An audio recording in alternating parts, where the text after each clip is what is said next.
त्यसैगरी question number 9 मा के सोधिएको छ भन्दाखेरि प्रुभ दैट प्रमाणित गर्नुहोस् 1 minus tan 20 degree tan 25 equals to tan 20 plus tan 25।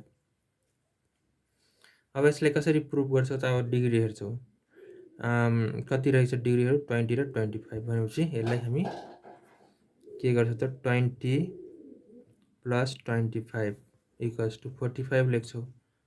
अब 45 लेखिसकेपछि के गर्छौ त दुवैतर्फ tan थपिदिन्छौ tan 20 plus tan 25 equals to tan 45।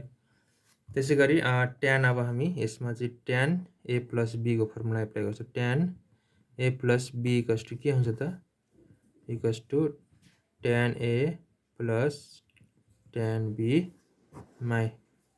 1 minus tan a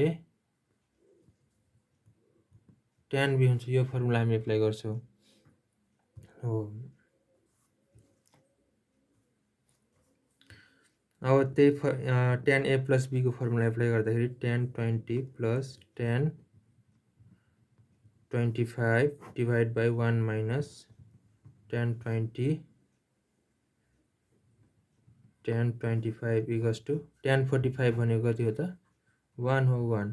अब cross multiplication गर्दिने tan 20 plus tan 25 equals to 1 minus tan 20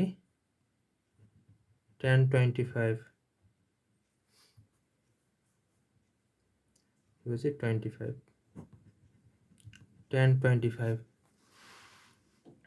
त्यसैगरी यसलाई अब रिअरेन्ज गर्दाखेरि 1 minus tan 20 tan 25 equals tan 20 plus tan 25।